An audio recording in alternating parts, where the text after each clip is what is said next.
Sahana Vavatu Sahanu Bhunaktu Sahaviryam Karavavahi Tejasvi Navadittamastu Ma Vidvishavahi. Om Shanti Shanti Shanti.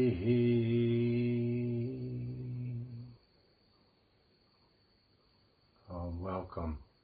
Jai Ma Gange, Jai Badri Vishalji. So the monsoon has started very strong, so we're indoors today. Normally I'm outside. And the monsoon is a very special time for sannyasis because both Hindu and Buddhist monks used to wander and beg their foods. They don't do it as much as they used to. Some still do. But in the monsoon, they would come for 3 months into shelter and do more intensive sadhana. So Indian society broke down quite a bit through the Islamic invasions and then the colonialization of India. So times have changed. Now we stay more settled in places also. Anyhow, so today I wanted to give you a brief introduction to Kriya Yoga with a couple practices. Kriya Yoga was brought by Babaji again into the world. Babaji brought it to Lahiri Mahasaya, his disciple, in the 1860s. Usually we say 1863. Babaji said that after Krishna left the body, we entered into the Kali Yuga. And so in the Kali Yuga, the mantra japa was the best practice for most people. Recitation of God's name, because our consciousness went low, and only a few people in the Himalayas could continue to practice higher practices such as Kriya Yoga. So he said, now we're entering into a higher age, Dwapara Yuga, and it was time to reintroduce Kriya Yoga because man's understanding was on the ascending cycle. So Kriya Yoga is an advanced pranayama practice. There are 2 different types of pranayama. There's pranayama from the tradition of Hatha Yoga, which is more of a manipulation of the breath to gain control of the prana. So you're using the physical breath and its different practices to manipulate it to access the prana.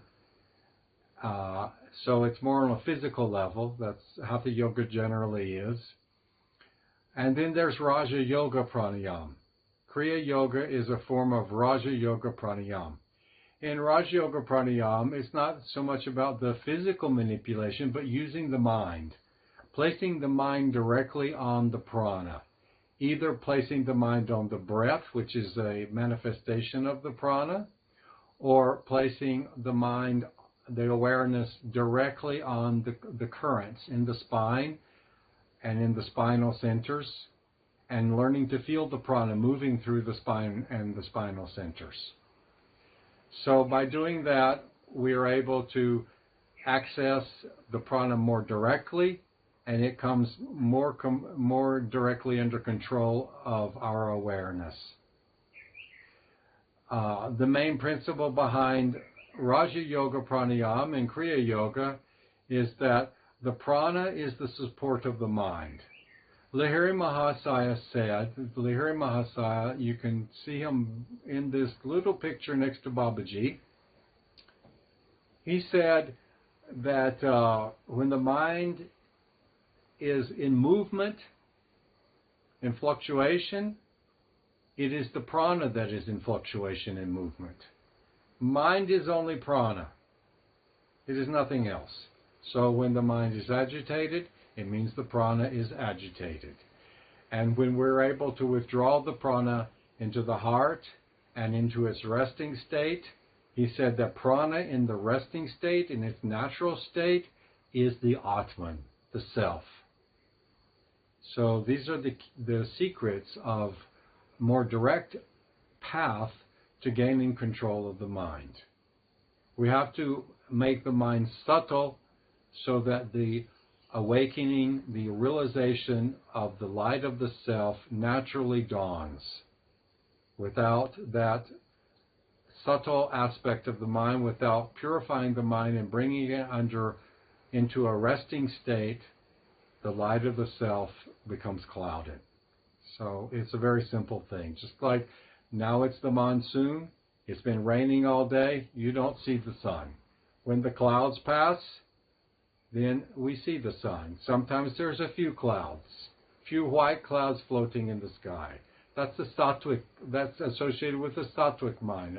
A few pure thoughts moving through the mind is the sattvic mind. So that is what we want, that the light of the self naturally shines forth. So, as you know, my name is Swami Bodhi Chitananda. I came to India in 30 years ago in 1991. Before that, I was a monk in Self-Realization Fellowship, the ashrams founded by Paramahamsa Yogananda and Kriya Yoga. But it became clear to the Swamis there and to the in-charge, the successor of Paramahamsa Yogananda there, Sri Dayamata, that I had been with Swami Chitananda in my previous lives. And they recommended I come to India and meet Swami Chitananda. I continued in Kriya Yoga, and I eventually became a monk, a Swami, under Swami Chitananda, and I served him for many years. I wanted to continue in Kriya Yoga, and I took his permission. There was a great yogi, a Kriya Yogi master named Swami Jnanananda Giri, who walked from Switzerland in 1952 to join Yogananda's ashrams in India. Swami Jnanananda Giri from Switzerland, and eventually, after 12 years staying there, he retired to the Himalayas. So I would go to him regularly for guidance in Kriya Yoga while living in Shivananda Ashram. Now I have my own ashram here. Eventually, Swami Jnanananda told me to give Kriya to others. So my ashram is just near Rishikesh, 25 kilometers from Rishikesh, next to the Tiger Reserve, Rajji Tiger Park, above the Nilkanth Temple in the forest. So next we're going to start some practices to learn about Kriya Yoga a little bit more.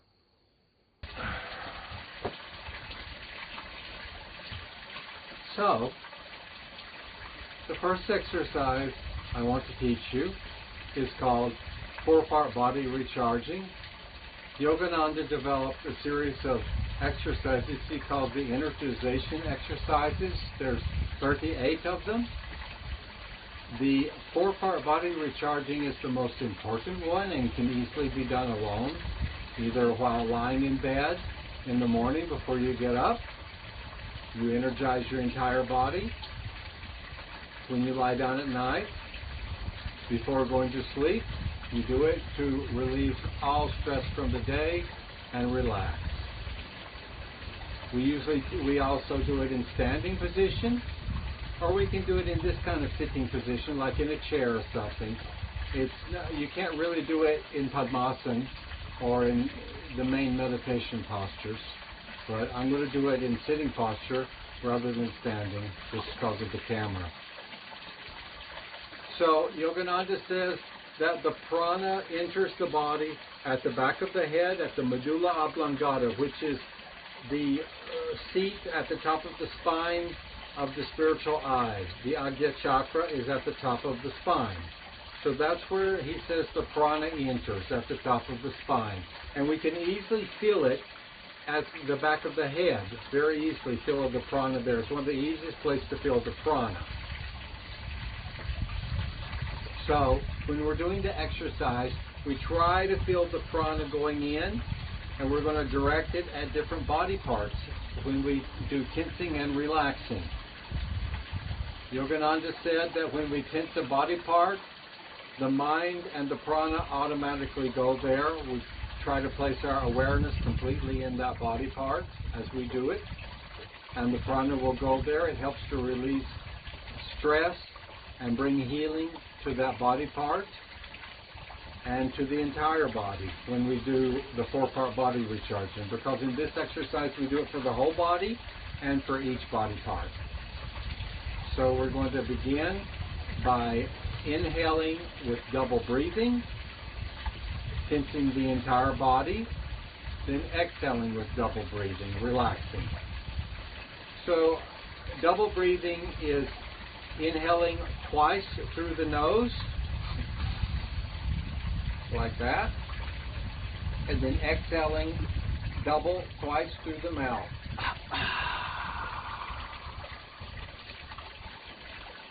This has been proven at the University of California, Los Angeles, to bring more prana into the body, more life energy into the body for healing and relaxation. So let's try that breathing once more. Inhale double through the nose.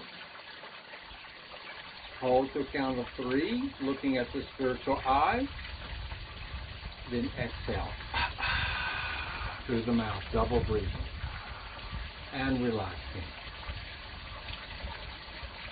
So we're going to do that again. This time we're going to tense the entire body as after we're going to inhale and gradually tense the entire body as we inhale until we have full tension. Hold the tension to a count of 3 and look at the spiritual eye. Hold there. And then after a count of 3, we exhale double breathing and relax gradually. All right? Begin. Tense the entire body and hold the breath. Look at the spiritual eye.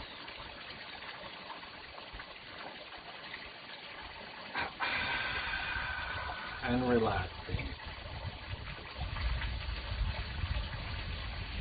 Once more.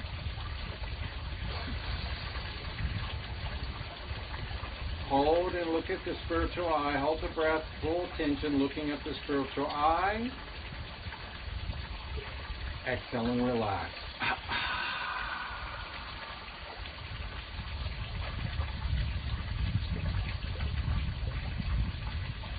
Now we're going to do each body part one at a time. We're not going to do the double breathing. Just breathe normal and place it. We're going to start with the left foot, then the right foot, the left calf, right calf, all the way up the entire body. So tense the left foot and gradually and hold to a count of 3.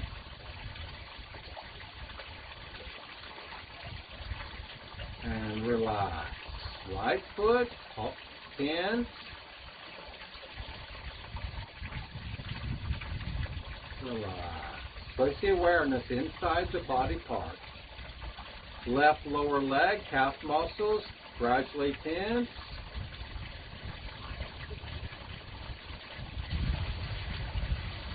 And relax. Right lower leg, calf, on 1, on 2, on 3, and relax. Left thigh, upper leg, on 1, on 2, on 3 with full tension. Then relax. Right calf, right thigh, on 1, on 2, on 3, full tension. And relax. Left buttocks, tensing, full tension, on 1, on 2, on 3, relax. Right buttock, tensing, holding, on 1, on 2, on 3, relax. Lower abdomen, tensing the lower abdomen. On 1, on 2, 3. Upper abdomen. And relax. Tense your left hand. 1. 2. 3. And relax. Tensing the right hand. 1. 2. 3. Relax. Tensing the forearm. 1. 2. 3. And relax. Tensing the right forearm. 1. 2. 3. Relax. Left upper arm. 1. 2. 3. And relax. Just remember, when I do a video in a selfie mode, it flips my body. So I'm saying left arm. It looks to you like right arm. It's just the video is flipped in selfie. Okay, now the right arm. Tensing. 1. 2. 3. And relax gradually. Left chest. 1. 2. 3. Relax. Right chest. Tensing fully. 1. 2. 3. Relax. Left side of neck. 1. 2. 3. Relax. Right side of neck. 1. 2. 3. And relax. Front of neck. 1. 2. 3. Relax. That's very good for all these glands, the thyroid, the lymph glands, and the Vishuddha chakra.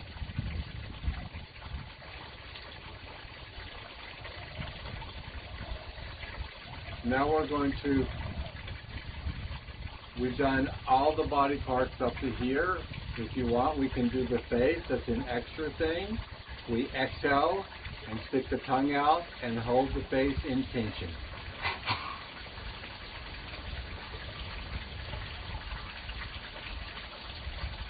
And relax. Now the last step is we're going to inhale with double breathing. As we do it, we start from the left foot, right foot, bringing the tension all the way up until the entire body is tense. And then we hold for a count of 3, looking at the spiritual eye with full tension. And then as we exhale, double breathing, we relax right to left and down until the entire body is relaxed. Okay? Let's do it. Inhaling through the nose, double breathing, and tensing. Hold the entire body in full tension.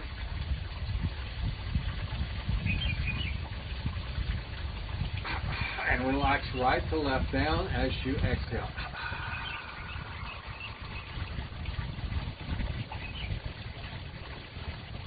Once more.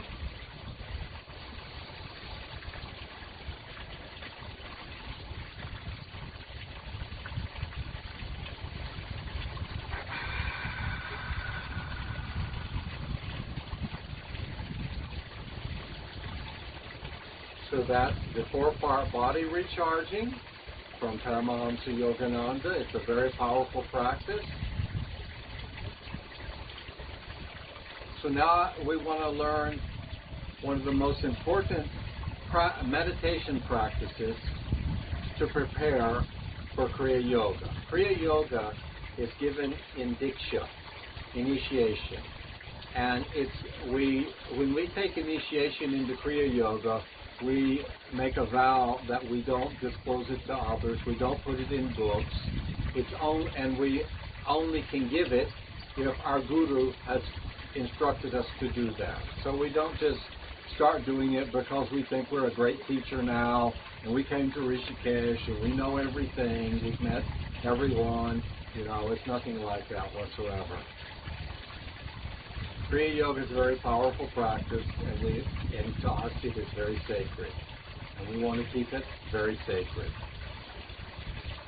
But the first practice we can give without the main practice, not the first, but the main practice we give without initiation to help people start meditating and prepare for Kriya Yoga is Hamsa meditation. So in the Upanishads and in the Tantras, they talk about Hamsa. It is considered, it is a nirguna mantra, a mantra without form, and generally given to sannyasis, not to householders. But sometimes if a person's mind is capable of conceiving of the abstract in India, then also non-form mantras can also be given. So we give this because in Kriya Yoga, the breath is the foundation of meditation. So first we start with a little breath meditation, awareness on the breath simply, just watching the breath coming and going on its own. And then after a few minutes, we start Hamsa. In some traditions, it's also given as Soham. So that is also correct.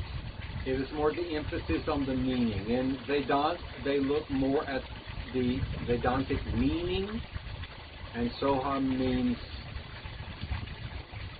that reality of Brahman has become the individual. But in the Tantras, for a yogi, we start with the self, the Atman. That's our point of starting to meditate. And Hamsa means basically, I am that reality. So that is our starting point to realize. The end is the same. But the big difference for Kriya Yoga is that Hamsa is the Ha is an expansion of the throat to draw more prana up. And we're not teaching that today, but that gets into Kriya Yoga. But that's why we do it as Hamsa in Kriya Yoga. And I'm giving a lot of information to you really fast because there's not a lot of time in 30 minutes, and that's how this seminar is done. Anyway, so we're going to sit for meditation. I'll give you your basic instruction. Like I said, sit in a comfortable position for meditation. And you have to do this regularly. If you want any real result, it is a regular practice every day. You are devoted to it, just like you're devoted to all the other things you do, eating, sleeping, and everything else you do during the day. Sadhana is the most important activity you can do, more important than sleeping, drinking, and eating, and everything else. So we're going to sit. I like to sit in Padmasana. And then we're going to start with just breath meditation. Meditating on the breath. And lifting the eyes gently upward to the spiritual eye. Gently looking there. It's not pressure. It's not a lot of pressure. You don't try too hard. You're gently gazing there, trying to see a diffuse golden light. As you sit, look here, and then we're going to start the breath meditation for a couple minutes, and then we move into Hamsa. So, Hamsa is very simple and very powerful. As we're breathing, and we've been doing the breath meditation, then as the breath inhales, we mentally chant Om.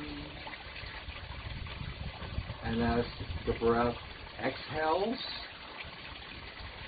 you mentally chant Sa. That's all it is. Gradually, the breath is slowing down, coming into its natural state. The prana is stabilizing. The breath, the heart, and the mind are all connected by the prana. By doing a practice like breath meditation, and even more so Hamsa, the breath will naturally start to slow down because you're focusing on the prana. The heart will slow down, and the mind will gradually slow down. And then you rest in your own self, in pure awareness. That is what we want. Alright, let us begin. We're not going to do it today, but normally I do a couple rounds of Kapalabhati also, just to get the breath and the prana moving a little bit better. I always do some yoga asanas every day, like about 45 minutes. You can also do Yogananda's energization exercises. That's really good. But something like that should be done before you sit to meditate normally, because it helps to get the prana moving. And it makes it so you can sit longer, to keep the body fit. Eat sattvic food, and you want to be able to stay in this body with good health as long as possible.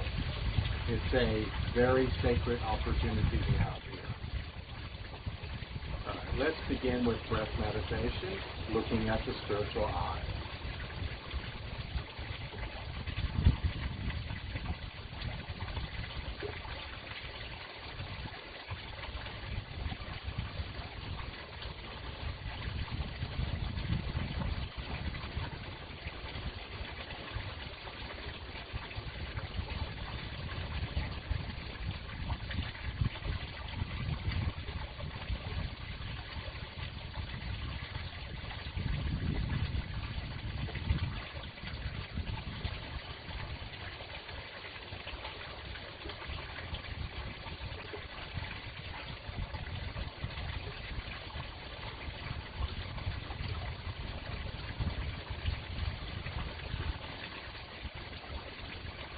And then move into the Hamsa practice.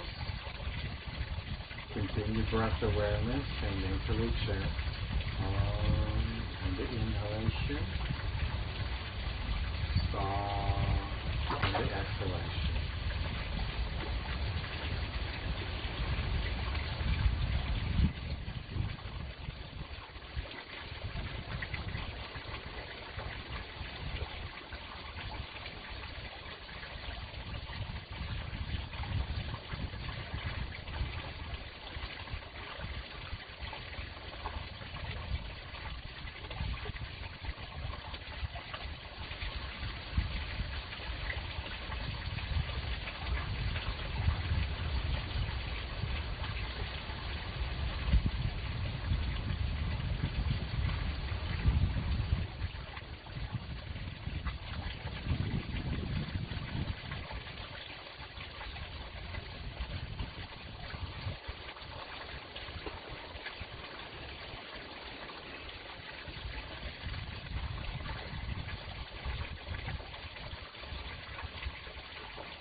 So that was a very short meditation.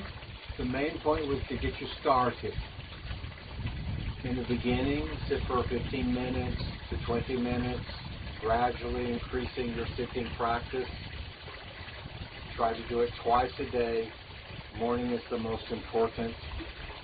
If you practice, the mind will gradually become stabilized through practice, and you will learn to rest in your own self and be full of bliss. God bless you all.